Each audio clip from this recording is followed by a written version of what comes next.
پاکستان میں economic crisis ہے یا نہیں؟ نظر یہی آ رہا ہے کہ ریٹیل مارکیٹ بھی ڈسٹرب ہے، انڈسٹری بھی ڈسٹرب ہے اور کافی عرصے سے ڈسٹرب ہے۔ آج بھی آپ کی شرح سود جو ہے وہ 11% پہ موجود ہے۔ جو ہراسمنٹ ہے گورنمنٹ کی طرف سے اس کو کنٹرول ہونا چاہیے۔ کبھی آپ جو ہے وہ سولر کو سبسڈائز کر دیتے ہیں، کبھی آپ سولر پہ سے سبھی کچھ واپس لے لیتے ہیں۔ اگر میں پاکستان میں رہتے ہوئے 35% ٹیکس دے رہا ہوں تو پھر میں یورپ جا کر کے کیوں نہ رہوں؟ ٹیکسٹائل ڈویژن جو آپ کی بیک بون ہوا کرتی تھی آپ کی اکانومی کی، وہ توڑ دی گئی ہے۔ ٹیکسٹائل ڈویژن جو آپ کی بیک بون ہوا کرتی تھی آپ کی اکانومی کی، وہ توڑ دی گئی ہے۔ بسم اللہ الرحمن الرحیم۔ السلام علیکم، میں ہوں Abdul Hannan Chaudhry, PNN digital pedia T V سے۔ پاکستان میں اس وقت معاشی صورتحال کیا ہے؟ لاہور میں تاجر، صنعت کار، بزنس کمیونٹی کس طرح کے حالات کا سامنا کر رہے ہیں؟ پاکستان میں اکنامک کرائسس ہے یا نہیں؟ یہ جاننے کے لیے اور ان سارے ایشوز پر بات چیت کرنے کے لیے آج ہم موجود ہیں لاہور کی گلبرگ کی ایک بہت بڑی بزنس فیملی۔ آج ہم ایک ایسی شخصیت کے ساتھ موجود ہیں جن کا کاروبار کے ساتھ ایک بڑا گہرا تعلق ہے، بزنس کو سمجھتے ہیں، بزنس سچویشن کو سمجھتے ہیں اور معاشی اعداد و شمار پر بھی ان کی بڑی گہری نظر ہے۔ سینئر نائب صدر لبرٹی مارکیٹ ٹریڈرز ایسوسی ایشن عمر سلیم صاحب کے ساتھ آج ہم ان کے آفس میں موجود ہیں۔ ان سے جاننے کی کوشش کریں گے ملکی معاشی حالات پر ان کی رائے کیا ہے۔ سر، وقت دینے کا بےحد شکریہ۔ پاکستان میں اکنامک کرائسس ہے یا نہیں؟ سر، اگر اکنامک کرائسس نہ ہو تو مجھے بتائیں کہ جو ان امپلائمنٹ ہے وہ کیوں ہو رہی ہے، انڈسٹریز کیوں بند ہو رہی ہیں، ریٹیل مارکیٹ کے اندر آپ کو جو ہے وہ جو ایک مدھم پڑی اور سنسان پڑی مارکیٹ نظر آتی ہے، وہ اسی وجہ سے نا کہ آپ کا اکنامک مومنٹم جو ہے وہ اس وقت چوکڈ ہے اور پچھلے کافی بڑے ایک عرصے سے چوکڈ ہے۔ اسی وجہ سے میں تو اس بات سے ایگری نہیں کرتا کہ آپ کا اکنامک مومنٹم بہت اچھا ہے اور اوور آل جو ہے وہ گروتھ پہ ہے پاکستان۔ تو ہمارے ہاں تو نظر یہی آ رہا ہے کہ ریٹیل مارکیٹ بھی ڈسٹرب ہے، انڈسٹری بھی ڈسٹرب ہے اور کافی عرصے سے ڈسٹرب ہے۔ اس میں آپ جن معاشی حالات کی بات کریں یا کاروباری صورتحال کی بات کریں، وہ کس طرح بہتر ہو سکتی ہے؟ دیکھیں، سب سے پہلے تو حکومت کو ایز آف ڈوئنگ بزنس کے اوپر دھیان دینا پڑے گا۔ آج بھی آپ کی شرح سود جو ہے وہ 11% پہ موجود ہے۔ سب سے پہلے اس کی طرف فوکس کرنے کی ضرورت ہے۔ اننیسیسریلی جو ہمارا ٹیکس سسٹم ہے، جو ہم پریشر کرتے چلے جا رہے ہیں کہ پچھلے سال اگر میں نے ₹1,00,000 ٹیکس دیا ہے تو اس سال جو ہے وہ میں پریشرائز کیا جا رہا ہے کہ جی میں ₹1,10,000 دوں یا میں ₹1,25,000 دوں۔ اگر میری پچھلے سال سیل تھی اور اس سال میری سیل کم ہو چکی ہے تو میں ٹیکس کہاں سے زیادہ دوں گا؟ جو ہراسمنٹ ہے گورنمنٹ کی طرف سے اس کو کنٹرول ہونا چاہیے۔ اس کے ساتھ ساتھ ایک چیز ہم یہ ہر دفعہ بات کرتے ہیں اور ہر دفعہ یہ پچھلے 70 سالوں سے 78 سالوں سے اس ملک میں یہی سنتے چلے آ رہے ہیں، سبسڈی دے دیں، یہ دے دیں، وہ دے دیں۔ جو ہمارے آلریڈی جو ہمارے حقوق ہیں بزنس کرنے کے، جو لوگوں کو آپ نے بجلی مہنگی کر کے ایک ڈپرائیوڈ پوزیشن میں ڈال دی ہے کہ ہر بندے کو اب مارکیٹ میں خریداری سے پہلے یہ سوچنا پڑتا ہے کہ میرے گھر کا بجلی کا بل کیسے پورا ہوگا، میری گروسری کیسے پوری ہوگی، میرا پیٹرول کیسے پورا ہوگا، میرے بچوں کی اسکول کی فیسیں کیسے پوری ہوں گی، میرا جو باقی سارا گھر گرہستی کا نظام ہے وہ پورا ہونے کے بعد میڈیکل کیسے پورا ہوگا۔ پھر اس نے مارکیٹوں میں آنا ہے شاپنگ کرنے کے لیے۔ اب کوئی بھی چیز ایک لگژری کاؤنٹ ہونی شروع ہوگی کیونکہ بیسک نیسیسٹی آپ نے یہاں پر پہنچا دی ہے۔ جب ہر چیز اتنی مہنگی ہو جائے گی تو پھر آپ کو مارکیٹوں میں رش نظر نہیں آئے گا۔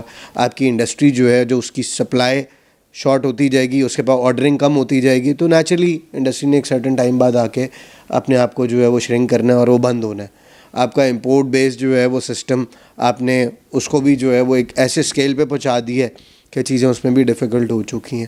تو اوور آل اگر آپ دیکھا جائے تو بہتری کرنے کے لیے آپ کو اپنی ایکسپورٹ بڑھانے کے ساتھ ساتھ اپنی جو کمرشل مارکیٹس ہیں، جو لوکل مارکیٹس ہیں، جو عام عوام ہے، ان کے اوپر تھوڑی سی نرمی لانے کی ضرورت ہوگی تاکہ لوگ سانس لینے کی کوشش میں آ جائیں۔ کبھی آپ جو ہے وہ سولر کو سبسڈائز کر دیتے ہیں، کبھی آپ سولر پہ سے سبھی کچھ واپس لے لیتے ہیں، مطلب چھین لیتے ہیں، آپ لوگوں کے پیروں کے نیچے سے زمین چھین لیتے ہیں۔ تو یہ سب چیزیں ہیں جن کے ملٹیپل امپیکٹس ہیں اور ان ملٹیپل امپیکٹس کی وجہ سے آپ کا اکنامک مومنٹم جو ہے وہ کنٹینیوسلی ایک ڈکلائننگ پوزیشن کے اوپر ہے۔ پاکستان میں ہم مثال دے دیتے ہیں، ہمیں مثال دینے کے لیے بھی KFC ملتا ہے۔ پاکستان میں بھی کئی ادارے ایسے ہیں جنہوں نے بڑی ترقی کی ہے۔ ہم چونکہ ایک حکومت کی وہ دونوں طرف کی صورتحال کا جائزہ لینے کی حکومت کی کارکردگی کیا اور خامیاں کہاں پہ ہیں، اس لیے پاکستان میں کئی ادارے ہیں جنہوں نے بزنس گروپس ہیں ترقی کی ہے، ٹھیک ہے، بہت اوپر تک گئے ہیں. دنیا میں بھی اسی طرح سبسڈائز پالیسیز کے ذریعے فیسیلیٹیٹ کیا جاتا ہے بزنس سیکٹر کو. پاکستان میں ایسا کیوں نہیں ہو رہا ہے؟ وجہ کیا ہے اس کی؟ دیکھیں، آپ کے ہاں فقدان ہے ایک اسٹیگننٹ پالیسی کا. وہ اسٹیگننٹ پالیسی آپ کی عوام فرینڈلی ہوگی، آپ کی بزنس کمیونٹی فرینڈلی ہوگی. میں نہیں کہہ رہا ہوں کہ مجھے آپ ٹیکس معاف کر دیں، آپ ٹیکس ہر ایک سے لیں، ہر ایک کو فائلر بنائیں، ہر ایک سے ٹیکس لیں، لازمی ہے، بٹ اس کی ایک سرٹن ریشو ہونی چاہیے. آپ کمپیئر کرتے ہیں اپنے ہمسایہ ممالک سے، آپ اپنے ہمسایہ ممالک کی طرف دیکھنا پسند نہیں کرتے، چلیں اس کو بھی چھوڑ دیتے ہیں ایک بار. اگر میں پاکستان میں رہتے ہوئے 35% ٹیکس دے رہا ہوں تو پھر میں یورپ جا کر کے کیوں نہ رہوں؟ ساری دنیا یہی سوچ رہی ہے، اور جس کے ہاتھ جو کچھ لگ رہا ہے نا، اپنی 100 کی چیز 75 کی 50 کی بیچ کے پاکستان سے جا رہا ہے. آپ کا جو فورن انویسٹر ہے وہ تو آپ بھول ہی جائیں، جا چکا ہے آلریڈی. جو پاکستان میں موجود انویسٹر ہے وہ بھی اپنا پیسہ وڈرا کر کے کسی نہ کسی طریقے سے کوشش میں ہے کہ وہ دبئی چلا جائے، وہ کسی نہ کسی ایسے فارن ملک میں چلا جائے جہاں پر اس کی عزت سیف ہو. کہ آپ کبھی کوئی ڈپارٹمنٹ بھیجتے ہیں، کبھی کوئی ڈپارٹمنٹ بھیجتے ہیں، آپ کے روز کی بنیادوں پہ جب پالیسی چینج ہوتی ہے اور آپ کو ایڈاک بیسس کے اوپر کہ آپ کے ٹارگٹس پورے نہیں ہوئے، اگر آپ نے IMF کو سیٹسفائی کرنے کے لیے ٹارگٹس ہی ایسے رکھ لی ہیں جن ٹارگٹس کو آپ اچیو نہیں کر سکتے، تو آپ نے وہ ٹارگٹس غلط رکھے ہوئے، تو لوگ ڈسسیٹسفائی ہوتے ہیں اور یہاں سے موو کرنے کی کوشش کرتے ہیں. تو ملٹیپل فیکٹرز ہیں. آپ مجھے بتائیں، آپ نے ابھی فرمایا کہ یہاں پر کچھ نہ کچھ بزنسز ہیں جنہوں نے ترقی کی ہے. وہ کون سا بزنس ہے سر جس نے ترقی کی ہے؟ میں وہ جاننا چاہوں گا. سیاستدان کا بزنس نہ کہنوائیے گا. جو موروثی سیاست کرنے والے لوگ ہیں ان کی تو گروتھ ہی گروتھ ہے سر، ان کی پانچوں گھی میں سر کڑھائی میں. ہمارے جیسے کاروباری بتائیں جو اپنے جو ہے وہ آباء و اجداد چھوڑ کر آئے، یا منشا کی بات کی میں کہہ دیتا ہوں سر ایک پرٹیکولرلی اگر ان کی بھی بات کریں تو ان کے ٹیکسٹائل ڈویژن کی بات کر لیتے ہیں. ان سے بڑا ٹیکسٹائل ڈویژن تو کسی کا بھی نہیں ہے. مجھے گروتھ دکھا دیں سر. ان کی ٹیکسٹائل ڈویژن میں کوئی گروتھ نہیں ہے. انہوں نے موٹر ڈویژن کے اندر گروتھ کی ہے. یہ بڑی اچھی کنزیومر مارکیٹ ہے اس پوائنٹ آف ویو سے کہ آپ نے ایک قلیل عرصے تک جو ہے وہ 3 بڑے بگ جائنٹس کو جو ہے وہ موقع دیا ہوا تھا. ان 3 بڑے بگ جائنٹس نے اپنا پیر آپ کی عوام کی گردن پہ رکھا ہوا تھا. آج عوام کو موقع ملا کہ آپ کے پاس ہونڈائی نشاط لے کے آ گیا، کیا لکی موٹرز لے کے آ گیا، اسی طرح اور الگ الگ چائنیز برانڈز بھی آپ کے آگے، ہیول آ گیا. تو ان سب کو ایک مارکیٹ کے اندر شیئر اپنا اپنا ملنا شروع ہوا، اور 3-4 بڑے بگ جائنٹس کی جو اولڈ جائنٹس تھے ان کی بلیک میلنگ ختم ہوئی، اور آپ کے ہاں انہوں نے اپنے اسمبلنگ پلانٹس لگائے اور وہ شروع ہو چکا. تو اس میں گروتھ آپ کو نشاط کی نظر آئے گی. ٹیکسٹائل ڈویژن جو آپ کی بیک بون ہوا کرتی تھی آپ کی اکانومی کی، وہ توڑ دی گئی ہے. وہ وہاں کہیں گروتھ نہیں ہے. اور ٹیکسٹائل ہو، آپ کی کنسٹرکشن انڈسٹری ہو، یہ سب کے سب آپ کی لیبر انٹینسو انڈسٹری ہے. لیبر انٹینسو انڈسٹری جو ہے وہ آپ کی امپلائمنٹ جنریشن کا ایک بہت بڑا پارٹ پلے کر دیتی ہے. آپ کی یہ دونوں انڈسٹریاں کتنے عرصے سے بلاکڈ ہیں؟ اس کے لیے کوئی پالیسی ہے گورنمنٹ کے پاس؟ پراپرٹی بزنس کو آپ نے پورے طریقے سے چوک کر کے بند کر دیے. سارے پراپرٹی ڈیلرز بیٹھے پورے پاکستان کی تقریباً. آپ کی پراپرٹی اس وقت مومنٹم پہ نہیں ہے. اسی وجہ سے آپ کی دبئی کی پراپرٹی رکنے کے لیے تیار نہیں ہے. وہاں رینٹل ییلڈز بھی اچھی آنی شروع ہو گئی. تو یہ سارے وہ فیکٹرز ہیں، ملٹیپل فیکٹرز ہیں. آپ کو بزنس کمیونٹی کو آن بورڈ لینا پڑے گا، اور جو بزنس کمیونٹی کے ان لوگوں کو اب آن بورڈ لینا پڑے گا جو موروثی سیاست نہیں کر رہے، جنہوں نے اربوں روپے کے لونز لے کر کے معاف نہیں کرائے ہوئے. سب جانتے ہیں کہ کنہوں نے لیے اور کنہوں نے معاف کرائے. کووڈ میں بھی لیے ہیں، پرانے دور میں بھی لیتے رہے ہیں. کن کی سیاسی بیک گراؤنڈز ہیں. تو ان سب سے ہٹ کے آپ کو آج نئے برین کو، یوتھ کو، جنریشن کو، نئی جنریشن کو، پڑھے لکھے لوگوں کو موقع دینا پڑے گا جو آپ کو آ کر کے جو ہے وہ ریپرزینٹ کر سکیں اور آپ کو اچھی پالیسی دے سکیں. عمر صاحب، جو آپ بتا رہے ہیں یہ بڑی پریشان کن صورتحال ہے، کیونکہ معاشی کرائسس کا، اکنامک کرائسس کا براہ راست تعلق فیڈرل گورنمنٹ سے ہے. ہم چونکہ لاہور میں موجود ہیں، صوبائی دارالحکومت ہے، تو یہاں کا اگر انفراسٹرکچر دیکھیں اور آپ لبرٹی میں جب آتے ہیں تو یہاں پہ جو ایک آرگنائزڈ پارکنگ کا سسٹم، انفراسٹرکچر، انکروچمنٹ کا خاتمہ، اور یہ اس طرح کی چند چیزیں نظر آتی ہیں. جو مارکیٹیں تو خالی ہیں مگر انفراسٹرکچر میں بہتری نظر آتی ہے. مارکیٹیں خالی ہونے کا معاشی پالیسی سے تعلق ہے فیڈرل گورنمنٹ جو صوبائی حکومت جو انفراسٹرکچر کے حوالے سے کر رہی ہے, مریم نواز شریف صاحبہ وزیر اعلیٰ پنجاب, اس حوالے سے آپ کی کیا رائے ہے؟ جو تجاوزات کے خلاف انہوں نے کارروائی کی ہے, میں واقعی میں اس کو اپریشیٹ کروں گا. وہ بہت زیادہ ضروری تھا اور سٹل ابھی بھی وہ سرٹن پرسنٹیج کے اوپر کام شروع ہوا ہے. ایٹ لیسٹ انہوں نے ایڈریس کیا, کام کرنا شروع کیا ہے. ہماری جیسی پوش مارکیٹ کے اندر کافی حد تک افیکٹ نظر آ رہا ہے, اور بہت ساری شہر کی جو اربن ایریا کی مارکیٹس ہیں وہاں ابھی فرق اتنا بڑا نظر نہیں آ رہا, بٹ کام ہو رہا ہے اور ٹارگٹس دیے جا رہے ہیں. پیرا فورس کام کر رہی ہے اور فورسز کام کر رہی ہیں, میں ان کو اپریشیٹ ضرور کروں گا.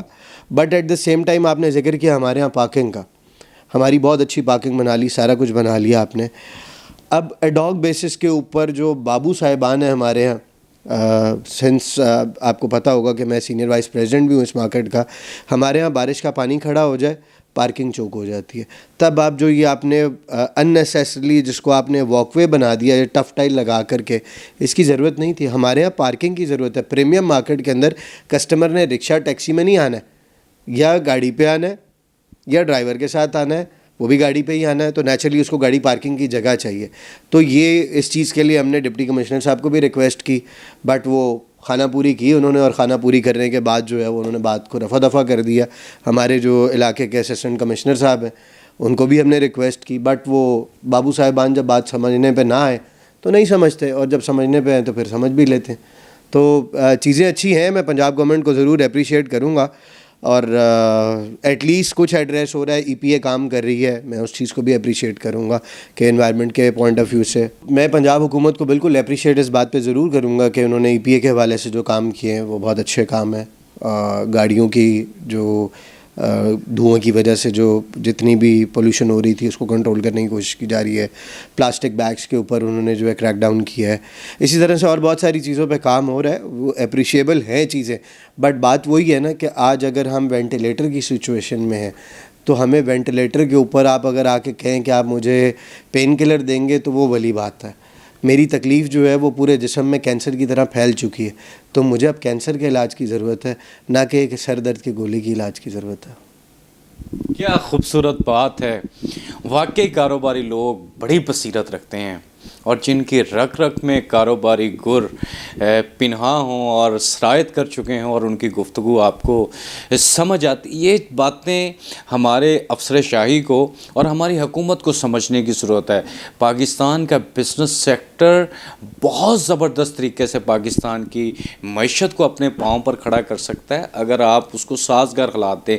پاکستان میں ٹیکسٹائل بزنس سیکٹر نے بڑا زبردست کام کیا.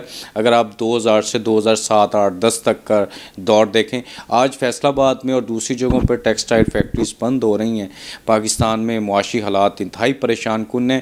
عمر سلیم صاحب سینئر نائب صدر لبرٹی مارکیٹ ٹریڈرز ایسوسی ایشن, انہوں نے گفتگو کا کنکلوژن بڑا زبردست کیا جو مجھے خود بڑا اچھا لگا. ان کی آخری لائن کہ وینٹیلیٹر پر پڑے مریض کو آپ پین کلر دے رہے ہیں, مرض تو پورے جسم میں سرایت کر چکا ہے, آپ اس کا علاج کریں. اور پاکستان کی اس وقت جو معاشی صورتحال ہے, پاکستان کا جو کیپٹل ٹرین یہاں سے باہر لوگ جا رہے ہیں اور پاکستان کا سرمایہ باہر جا رہا ہے, اس کو روکنے کی ضرورت ہے تاکہ پاکستان ترقی شاہراہ پر گامزن ہو سکے. اس کے ساتھ ساتھ جو انفراسٹرکچر کے حوالے سے عمر سلیم صاحب نے کہا کہ اسسٹنٹ کمشنر کو اور دوسری ایڈمنسٹریشن کو پارکنگ کے حوالے سے اس پوش ایریا کی اس بہترین مارکیٹ کو مزید سازگار حالات دینے کی طرف سوچنے کی ضرورت ہے تاکہ لبرٹی مارکیٹ اور لاہور کی تمام مارکیٹیں بہتر انداز میں پاکستان کی معیشت میں اپنا مثبت کردار ادا کر سکیں. عبدالحنان چودھری کو دیجیے اجازت, آپ سے ہوگی پھر ملاقات. اللہ نگہبان.